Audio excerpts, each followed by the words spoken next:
हाँ जी 2 मिनट रुके बस कंप्लीट।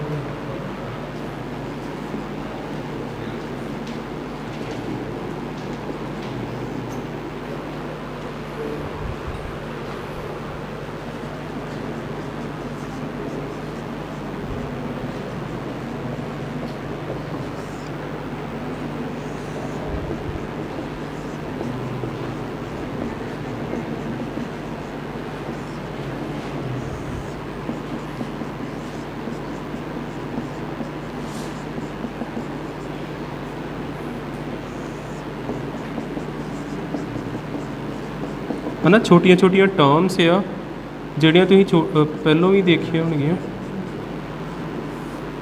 ਇਹਨਾਂ ਨੂੰ ਪਹਿਲੋਂ ਕਵਰ ਕਰੀਏ। ਨਿਊਕਲੀਓਨਸ ਕੀ ਹੁੰਦਾ ਵਾ, ਜਿੱਦਾਂ ਆਪਾਂ ਜੇ ਨਿਊਕਲੀਅਸ ਬਣਾਈਏ ਆ ਐਟਮ ਦੇ ਅੰਡਰ ਨਿਊਕਲੀਅਸ ਹੋਊਗਾ। ਨਿਊਕਲੀਅਸ ਕਾਹਦਾ ਬਣਿਆ ਹੁੰਦਾ, ਪ੍ਰੋਟੋਨ ਦਾ ਤੇ ਨਿਊਟਰੋਨ ਦਾ, ਤੇ ਇਹਨਾਂ ਦੋਨਾਂ ਨੂੰ ਆਪਾਂ ਕਹੀਦਾ ਨਿਊਕਲੀਓਨਸ। ਇਹ ਉਹ ਪਾਰਟੀਕਲਸ ਨੇ ਜਿਹੜੇ ਨਿਊਕਲੀਅਸ ਨੂੰ ਬਣਾਉਂਦੇ ਨੇ। ਪਾਰਟੀਕਲਸ ਪ੍ਰੈਜ਼ੈਂਟ ਇਨ ਨਿਊਕਲੀਅਸ ਉਹਨਾਂ ਨੂੰ ਆਪਾਂ ਬੋਲਾਂਗੇ ਨਿਊਕਲੀਓਨਸ। ਪ੍ਰੋਟੋਨ ਤੇ ਨਿਊਟਰੋਨ ਸਿੰਪਲ, ਠੀਕ ਹੈ। ਅਟੋਮਿਕ ਨੰਬਰ ਇਹਦਾ ਸਿੰਬਲ ਹੁੰਦਾ Z। Number of protons present in nucleus ਉਹਨੂੰ ਆਪਾਂ ਬੋਲਾਂਗੇ atomic number, called atomic number, ਠੀਕ ਹੈ। ਜਿੰਨੇ ਪ੍ਰੋਟੋਨ ਹੁੰਦੇ ਉਹਨਾਂ ਨੂੰ ਅਟੋਮਿਕ ਨੰਬਰ ਕਹਿ ਦੇਈਦਾ। ਅਟੋਮਿਕ ਮਾਸ ਨੰਬਰ ਇਹਨੂੰ ਕੈਪੀਟਲ A ਨਾਲ ਡਿਨੋਟ ਕਰੀਦਾ। Total number of neutron and proton present in nucleus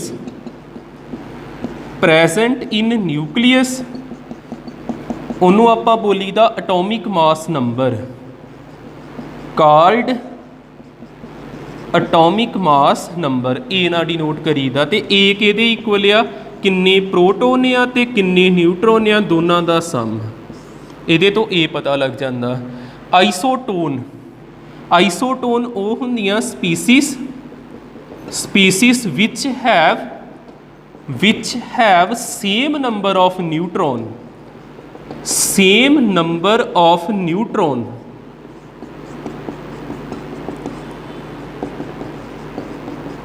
ਉਹਨਾਂ ਨੂੰ ਕਹੀਦਾ ਆਈਸੋਟੋਨਸ। ਐਗਜ਼ਾਮਪਲ ਦੇ ਰੂਪ 'ਚ ਜੇਕਰ ਆਪਾਂ ਦੇਖੀਏ, ਜਿਵੇਂ ਸੋਡੀਅਮ ਦਾ ਅਟੋਮਿਕ ਨੰਬਰ ਹੈਗਾ 11। ਇਹਨੂੰ ਪੈਰ 'ਚ ਲਿਖੀਦਾ।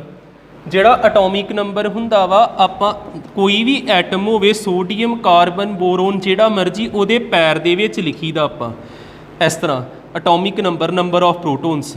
ਤੇ ਉੱਪਰ ਲਿਖੀਦਾ ਅਟੋਮਿਕ ਮਾਸ ਨੰਬਰ। ਜਿੱਦਾਂ ਕੋਈ ਐਟਮ ਹੈ, ਇਹਦੇ ਪੈਰ 'ਚ ਅਟੋਮਿਕ ਨੰਬਰ ਤੇ ਉੱਪਰ ਲਿਖੀਦਾ ਅਟੋਮਿਕ ਮਾਸ ਨੰਬਰ। ਸੋਡੀਅਮ ਦਾ ਅਟੋਮਿਕ ਮਾਸ ਨੰਬਰ ਕਿੰਨਾ ਹੁੰਦਾ, 23। ਤੇ ਫਿਰ ਇਹਦਾ ਫਾਰਮੂਲਾ ਇਹੋ ਹੀ ਹੈ ਨਾ, atomic mass number of proton ਤੇ ਨੰਬਰ ਆਫ ਨਿਊਟਰੋਨ। A ਕਿੰਨਾ ਹੈਗਾ 23, ਪ੍ਰੋਟੋਨ ਕਿੰਨੇ ਹੈਗੇ 11, ਤੇ ਫਿਰ ਨਿਊਟਰੋਨ ਕਿੰਨੇ ਹੋਣਗੇ 11 ਤੇ 23 ਮਾਈਨਸ ਕਰ ਦਈਏ 12। Number of neutron 12। ਕੋਈ ਹੋਰ ਹੋਵੇ ਜਿਹਦੇ 12 ਹੋਣ ਤੇ ਫਿਰ ਉਹ ਦੋਨੇ ਆਈਸੋਟੋਨ ਹੋਣਗੇ। ਹੋਰ 12 ਕਿਹਦੇ ਹੋ ਸਕਦੇ, ਮੈਗਨੀਸ਼ੀਅਮ 12 ਤੇ 24।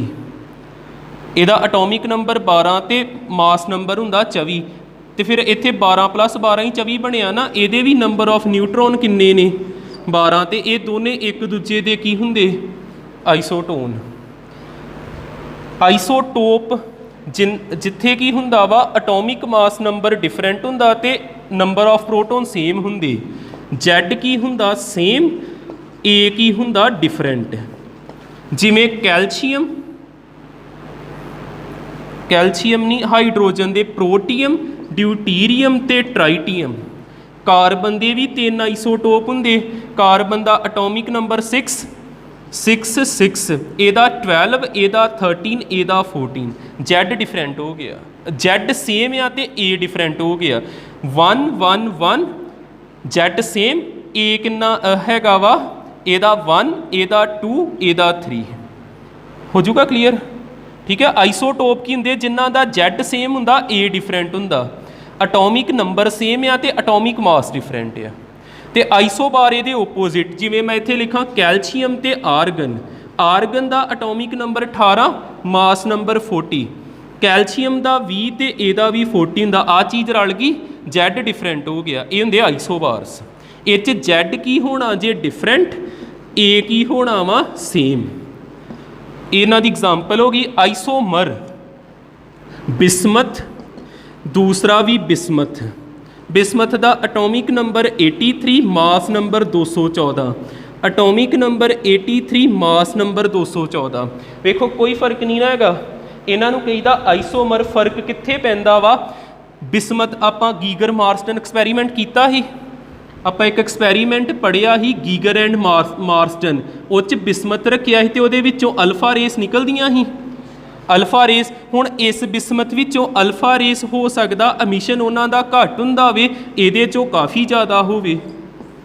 ठीक है, बस इहो फर्क हुंदा जी। किहदा फर्क होना, different radioactivity, different radioactivity. रेस जिहड़ियां वा इच घट अमिट हुंदियां, उच ज़्यादा अमिट हो जांदियां। आइसो इलैक्ट्रॉन च पता लग ही गया होना, सेम की हुंदे number of electron, same number of electron जिन्ना च हुण वो आइसो इलैक्ट्रॉन्स हुंदे। ठीक है, कर लो ये 8 क डेफिनेशन नोट।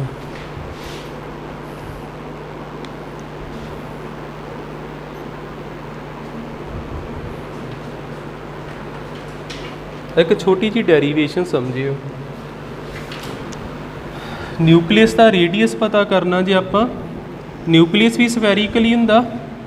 मैं थोड़ा कि है वड्डा बनाना पिया, उदां ते आपां एटम दे विच छोटा जिहा न्यूक्लियस बनाउने ना, ताकि आपां इहदी कैलकुलेशन कर सकीए।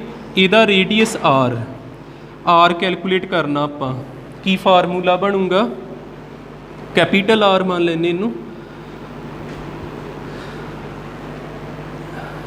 डेंसिटी किहदे इक्वल हुंदी आ, मास अपॉन वॉल्यूम। सुनिया ये चीज़, डेंसिटी हुंदी मास अपॉन वॉल्यूम। जदों आपां न्यूक्लियस की गल करते हैं, आपां मास नूं लिखीदा वा एटॉमिक मास नंबर ए, इहो सिंबल दिता। वॉल्यूम एक किहड़ी शेप आ, सफीयर, एक किहड़ी शेप है, एक गेंद की तरह सफीयर, ते सफीयर का वॉल्यूम हुंदा 4/3 पाई आर दा क्यूब। डेंसिटी नूं मान लईदा सिंबल रो। आड़ा रेडियस आपां पता करना, इनू इधर लै जाने आपां ते रो नूं इत्थे लै आईए, आर दा क्यूब ए अपॉन 4/3 पाई ते नाल रो लिखता। इन्हां विच्चों कॉन्सटेंट चीज़ां किहड़ियां किहड़ियां वा, 4 3 पाई ते डेंसिटी। एक कॉन्सटेंट आ, इन्हां सारिਆਂ ਨੂੰ ਆਪਾਂ लिखता R0, R0 ਜਾਂ ਇੱਥੇ ਫਿਲਹਾਲ ਪਹਿਲੋਂ कॉन्सटेंट लिखदा ਤੇ बचिया सिर्फ A उस तरह क्यूब ਜਿਹੜਾ ਵਾ, क्यूब ਦਾ ਕੀ ਪੈ ਜਾਣਾ, क्यूब रूट। कॉन्सटेंट ਤੇ नहीं पाਉਣਾ, ਉਹ ਤੇ कॉन्सटेंट ही हो जाना। A ਦੇ ਉੱਪਰ क्यूब रूट पै गया, R = कॉन्सटेंट ਨੂੰ ਆਪਾਂ लिखना R0, A ਦੇ ਉੱਪਰ पावर 1/3 उस तरह। एक एक्सप्रैशन याद रख लियो। ठीक है, क्वेश्चन किद्दां दा आऊगा, तुहानूं किसी ने नहीं कहना इनू ड्राइव करो। क्वेश्चन देखियो किवें दा आउणा, कैलकुलेट रेडियस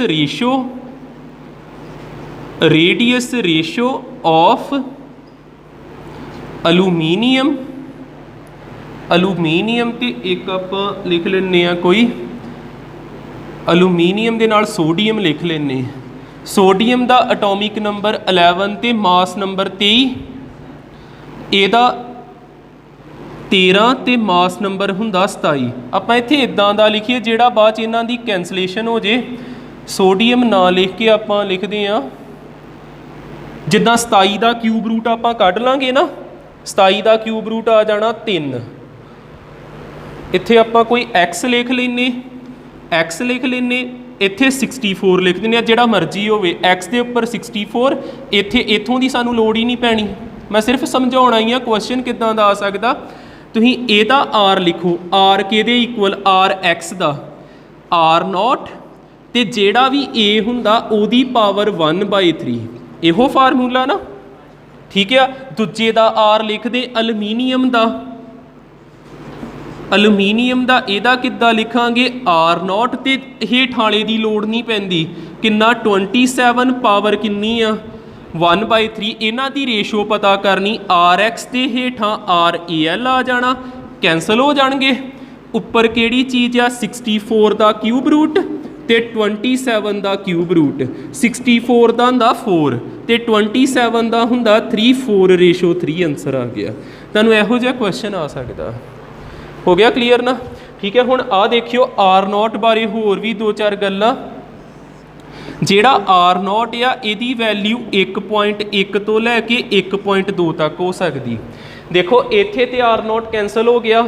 ਬਾਈ ਚਾਂਸ ਕੋਈ ਕੁਐਸਚਨ ਹੈ ਜਿੱਥੇ ਇੱਕੋ ਚੀਜ਼ ਹੈ, ਇਸ ਤਰ੍ਹਾਂ rx ਹੀ ਲੱਭਣਾ ਹੋਵੇ, ਉੱਥੇ r0 ਤੁਸੀਂ ਇਹਨਾਂ ਚੋਂ ਜਿਹੜਾ ਮਰਜ਼ੀ ਭਰ ਲਓ ਜੇ ਕੁਐਸਚਨ 'ਚ ਨਹੀਂ ਦਿੱਤਾ। 1.1 ਵੀ ਭਰ ਸਕਦੇ, 1.2 ਵੀ ਤੇ ਯੂਨਿਟ ਹੁੰਦੇ ਫੈਮਟੋਮੀਟਰ। FM ਦਾ ਮਤਲਬ ਹੈਗਾ ਵਾ ਫੈਮਟੋਮੀਟਰ। ਜੇ ਫੈਮਟੋਮੀਟਰ ਨੂੰ ਮੀਟਰ 'ਚ ਬਦਲਣਾ ਹੋਵੇ, ਇੱਕ ਫੈਮਟੋਮੀਟਰ ਦੇ ਵਿੱਚ 10 ਦੀ ਪਾਵਰ -15 ਮੀਟਰ ਹੁੰਦੇ। ਇਹਦੀ ਕਨਵਰਜਨ ਵੀ ਯਾਦ ਰੱਖ ਲਿਓ, ਇੱਕ ਫੈਮਟੋਮੀਟਰ 10 ਦੀ ਪਾਵਰ -15 ਮੀਟਰ ਦੇ ਬਰਾਬਰ ਆ। ਹੋਰ ਇੱਥੇ ਕੁਝ ਜੇਕਰ ਦੱਸਣ ਵਾਲਾ ਹੋਵੇ, ਜੇਕਰ ਇਹਦਾ ਗ੍ਰਾਫ ਬਣਾਉਣਾ ਹੋਵੇ ਇਹੋ ਚੀਜ਼ ਦਾ, ਇੱਕ ਬੰਨੇ ਆ ਜਾਊਗਾ R, ਇੱਕ ਬੰਨੇ ਆ ਜਾਊਗੀ ਡੈਂਸਿਟੀ। ਆ ਵੇਖੋ ਦੋਵੇਂ ਇੱਕ ਦੂਜੇ ਦੇ ਕਿੱਦਾਂ ਨੇ, ਇਨਵਰਸਲੀ ਪ੍ਰਪੋਰਸ਼ਨਲ, ਠੀਕ ਆ। ਜੇ ਤੇ ਤੁਸੀਂ ਇਸ ਜਗ੍ਹਾ ਤੇ ਆ, ਇੱਥੋਂ ਨਿਊਕਲੀਅਸ ਬੜਾ ਥਿਕ ਹੁੰਦਾ, ਜਿੱਦਾਂ ਜਿੱਦਾਂ ਅੱਗੇ ਜਾਈ ਜਾਂਦਾ ਇਹਦੀ ਡੈਂਸਿਟੀ ਘਟੀ ਜਾਂਦੀ। ਸੈਂਟਰ ਦੇ ਵਿੱਚ ਇਹ ਬੜਾ ਥਿਕ ਹੁੰਦਾ, ਜਿੱਥੇ ਰੇਡੀਅਸ 0 ਪੂਰਾ 0 ਉੱਥੇ ਡੈਂਸਿਟੀ ਜ਼ਿਆਦਾ। ਜਿੱਦਾਂ ਜਿੱਦਾਂ ਤੁਸੀਂ ਅੱਗੇ ਨੂੰ ਵਧਣਾ, R ਨੇ ਵਧੀ ਜਾਣਾ, ਡੈਂਸਿਟੀ ਨੇ ਘਟੀ ਜਾਣਾ। ਆ ਇਹਦਾ ਗ੍ਰਾਫ ਹੁੰਦਾ ਜੀ। ਪਤਾ ਲੱਗੀ ਚੀਜ਼। ਸੈਂਟਰ ਦੇ ਵਿੱਚ ਪੂਰੀ ਡੈਂਸਿਟੀ ਜਦੋਂ R 0 ਆ, ਜਿੱਦਾਂ ਜਿੱਦਾਂ R ਵਧੀ ਜਾਂਦਾ ਅੱਗੇ ਨੂੰ ਤੇ ਡੈਂਸਿਟੀ ਘਟੀ ਜਾਂਦੀ, ਫਿਰ ਇੱਧਰ ਨੂੰ ਇਹਨੇ ਆ ਜਾਣਾ। ਠੀਕ, ਕਰ ਲਓ ਨੋਟ ਇੰਨੀਆਂ ਚੀਜ਼ਾਂ।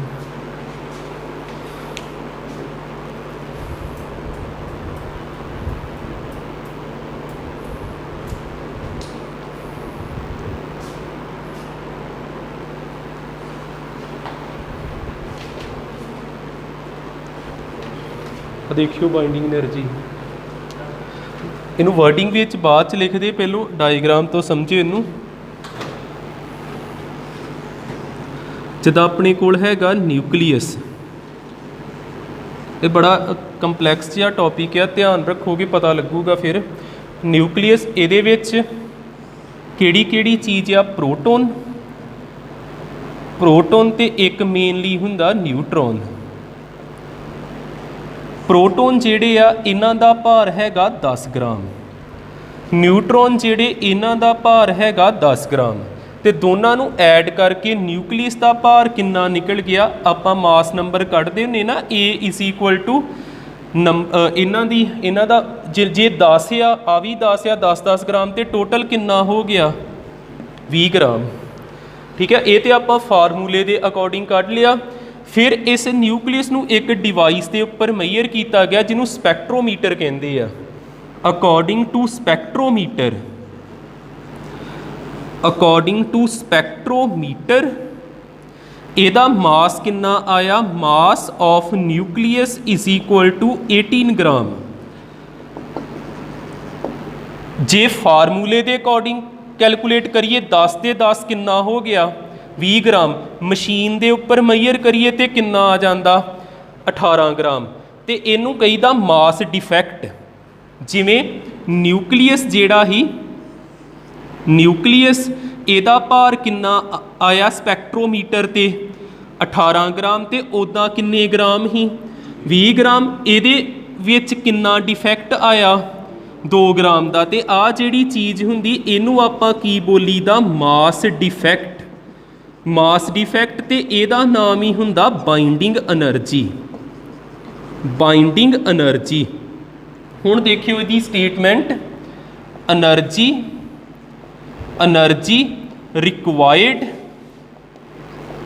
required to make the nucleus, energy required to make the nucleus or break the nucleus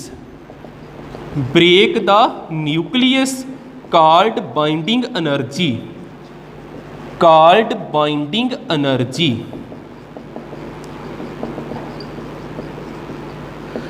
ठीक है। ਇਹਦਾ मीनिंग हैगा ही जिदा न्यूक्लियस बनता किदा, प्रोटोन ते न्यूट्रॉन नूं जोड़ के। हुण प्रोटोन हैगा ही 9 ग्राम का, न्यूट्रॉन हैगा ही 9 ग्राम का, इन्हां नूं जोड़िया ते किन्ना बन जांदा 18 ग्राम। तो इन्हां नूं जोड़न दे लई बाहरों एनर्जी वरतनी पई किन्ने ग्राम, 2 ग्राम।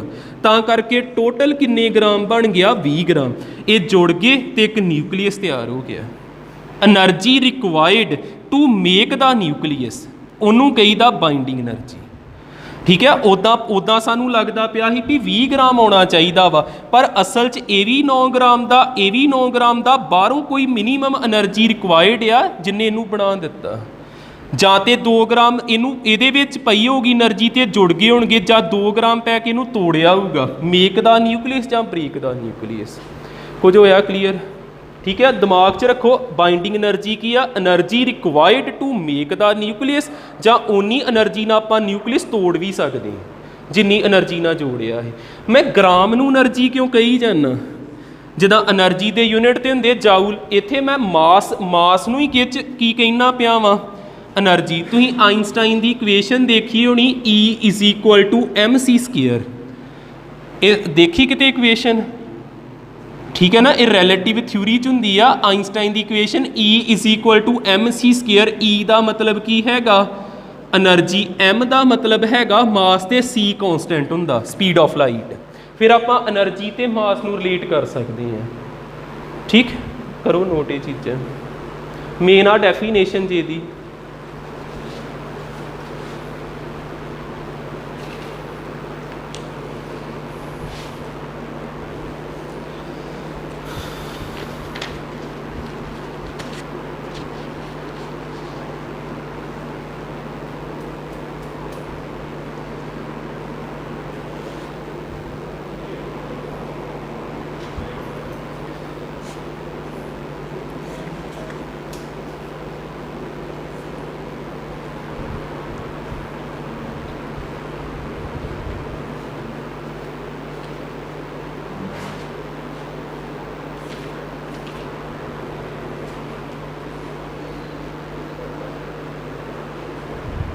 on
ਨੈਕਸਟ ਦੇਖਿਓ ਇੱਕ ਫਾਰਮੂਲਾ ਤਿਆਰ ਕਰੀਏ ਤੇ ਉਹਦੇ ਨਾਲ ਰਿਲੇਟਡ ਨੁਮੈਰੀਕਲ ਕਰਦੇ ਹਾਂ। ਡੈਲਟਾ ਐਮ ਮਾਸ ਡਿਫੈਕਟ, ਡੈਲਟਾ ਐਮ ਕਿੱਦਾਂ ਪਤਾ ਕਰੀਦਾ?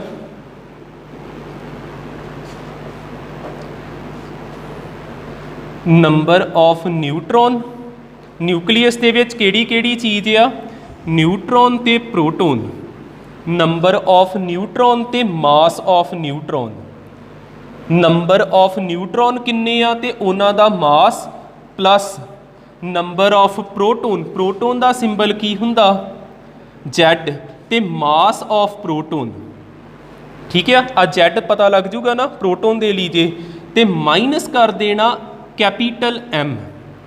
ਆ ਜਿਹੜਾ M ਆ ਇਹ ਹੁੰਦਾ ਜੇ mass according to spectrometer. Spectrometer, spectrometer ਦੇ ਅਕੋਰਡਿੰਗ ਕਿੰਨਾ ਹੋ ਜੂ ਕਲੀਅਰ? ਇਹ ਡੈਲਟਾ M ਦਾ ਫਾਰਮੂਲਾ ਬਣ ਗਿਆ। ਤੇ ਮੈਂ ਹੁਣੇ ਤੁਹਾਨੂੰ ਕਿਹਾ ਡੈਲਟਾ M ਕਿਹਦੇ ਇਕੁਅਲ ਹੁੰਦਾ? ਬਾਈਂਡਿੰਗ એનર્ਜੀ ਦੇ। ਇਹੋ ਮਾਸ ਡਿਫੈਕਟ ਬਾਈਂਡਿੰਗ એનર્ਜੀ ਆ ਤੇ ਬਾਈਂਡਿੰਗ એનર્ਜੀ ਦਾ ਸਿੰਬਲ ਹੁੰਦਾ EB। ਬਾਈਂਡਿੰਗ એનર્ਜੀ ਦਾ ਸਿੰਬਲ EB ਜੇ, ਇਹ ਕਿਹਦੇ ਇਕੁਅਲ ਆ ਜਾਣਾ? ਡੈਲਟਾ M ਮਲਟੀਪਲਾਈ ਬਾਈ 933.75 ਮੇਗਾ ਇਲੈਕਟ੍ਰੋਵੋਲਟ। ਆ ਵੇਖਿਓ ਬਾਈਂਡਿੰਗ એનર્ਜੀ ਕਿਹਦੇ ਬਰਾਬਰ? ਮਾਸ ਡਿਫੈਕਟ ਦੇ, ਤੇ ਨਾਲ ਆਹ ਵਾਲੀ ਚੀਜ਼ ਕਿੱਥੋਂ ਆਉਂਦੀ ਆ? 933.75 ਮੇਗਾ ਇਲੈਕਟ੍ਰੋਵੋਲਟ। ਇਹ ਇਹਦੇ ਤੋਂ ਬਣਿਆ। ਇਹਨੂੰ ਦੇਖਿਓ ਸੋਲਵ ਕਰਕੇ। E ਕਿਹਦੇ ਇਕੁਅਲ ਆ? MC square. Mass of electron ਕਿੰਨਾ ਹੁੰਦਾ? ਮਾਸ ਆਫ ਇਲੈਕਟ੍ਰੋਨ ਕਿੰਨਾ ਹੁੰਦਾ? 9.11 10 ਦੀ ਪਾਵਰ, ਇੰਨਾ ਹੀ ਹੁੰਦਾ ਨਾ, ਸੌਰੀ ਇਲੈਕਟ੍ਰੋਨ ਦਾ ਨਹੀਂ ਪ੍ਰੋਟੋਨ ਦਾ। 9.11 10 ਦੀ ਪਾਵਰ -27। C ਦੀ ਵੈਲਿਊ ਕਿੰਨੀ ਹੁੰਦੀ? 3 × 10 ਦੀ ਪਾਵਰ 8 ਤੇ ਉੱਪਰ ਕੀ ਹੈਗਾ? ਸਕੁਅਰ। ਮਾਸ ਹੋ ਗਿਆ, C ਦੀ ਵੈਲਿਊ ਹੋ ਗਈ। ਇਹ એનર્ਜੀ ਕਾਹਦੇ ਵਿੱਚ ਆਉਂਦੀ ਆ? ਜਾਊਲ ਵਿੱਚ। ਜਾਊਲ ਵਿੱਚ ਜੇਕਰ ਆਪਾਂ ਇਹਨੂੰ EV ਵਿੱਚ ਬਦਲਣਾ ਹੋਵੇ, EV 'ਚ ਬਦਲਣਾ ਹੋਵੇ, ਇਹਨੂੰ ਚਾਰਜ ਨਾਲ ਡਿਵਾਈਡ ਕਰ ਦੇਈਦਾ। 10 ਦੀ ਪਾਵਰ -27 ਉਸੇ ਤਰ੍ਹਾਂ 10 ਦੀ ਪਾਵਰ 8 ਸਕੁਅਰ। ਚਾਰਜ ਪ੍ਰੋਟੋਨ ਤੇ ਕਿੰਨਾ ਹੁੰਦਾ ਵਾ? ਜਿੰਨਾ ਇਲੈਕਟ੍ਰੋਨ ਤੇ ਹੁੰਦਾ 1.6 10 ਦੀ ਪਾਵਰ -19। ਇਹ ਕਿਹ 'ਚ ਬਦਲ ਗਿਆ? ਇਲੈਕਟ੍ਰੋਵੋਲਟ ਵਿੱਚ। ਤੇ ਇੱਥੇ ਨਾਲ ਕੀ ਲਿਖਿਆ ਆਪਾਂ? M। M ਦਾ ਮਤਲਬ ਆ ਮੇਗਾ, ਮੇਗਾ ਇਲੈਕਟ੍ਰੋਵੋਲਟ। ਮੇਗਾ ਇਲੈਕਟ੍ਰੋਵੋਲਟ ਕਿੱਦਾਂ ਬਣੂਗਾ? 9.11 10 ਦੀ ਪਾਵਰ -27 3 × 10 ਦੀ ਪਾਵਰ 8 ਦਾ ਸਕੁਅਰ। ਸਾਰਾ ਉਸੇ ਤਰ੍ਹਾਂ ਬਸ 10 ਦੀ ਪਾਵਰ ਇੱਥੇ 6 ਕਰ ਦੇਣਾ, ਮੇਗਾ ਇਲੈਕਟ੍ਰੋਵੋਲਟ ਬਣ ਗਿਆ। ਲੱਗੂ ਪਤਾ? ਤੇ ਇਹ ਸਾਰਿਆਂ ਨੂੰ ਸੋਲਵ ਕਰੋਗੇ ਤੇ ਕਿੰਨਾ ਬਣ ਜਾਂਦਾ? ਆਹ ਵਾਲੀ ਚੀਜ਼ 933.75। ਤਾਂ ਕਰਕੇ એનર્ਜੀ ਦੇ ਨਾਲ ਆਹ ਚੀਜ਼ ਨੂੰ ਲਿਖਿਆ ਆਪਾਂ। ਹੋ ਜੂਗਾ ਨਾ ਕਲੀਅਰ? ਠੀਕ ਹੈ। ਤੁਸੀਂ ਜੇ ਤੁਹਾਨੂੰ ਉਹ ਚੀਜ਼ ਸਮਝ ਨਹੀਂ ਲੱਗਦੀ, ਆਹ ਡੈਲਟਾ M ਯਾਦ ਰੱਖ ਲਓ ਤੇ EB ਯਾਦ ਰੱਖ ਲਓ, ਇਹਨਾਂ ਤੋਂ ਹੀ ਨਿਊਮੈਰੀਕਲ ਹੋਣੇ ਨੇ। ਡੈਲਟਾ M ਦਾ ਫਾਰਮੂਲਾ ਯਾਦ ਰਵੇ ਤੇ EB ਦੇ ਵਿੱਚ ਆ ਜਿਹੜਾ ਆਨਸਰ ਆਉਂਦਾ ਉਹਨੂੰ 933.75 ਨਾਲ ਮਲਟੀਪਲਾਈ ਕਰਾ ਦੇਈਦਾ, ਤੇ ਇਹ ਬਾਈਂਡਿੰਗ એનર્ਜੀ ਹੁੰਦੀ। ਠੀਕ, ਕਰਿਓ ਨੋਟ। ਮੈਂ ਇੱਕ ਕੁਐਸਚਨ ਲਿਖ ਦਿੰਦਾ, ਟਰਾਈ ਕਰਕੇ ਦੇਖ ਲਿਓ।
ਆ ਦੇਖ ਲਓ ਇਹਦਾ ਆਨਸਰ।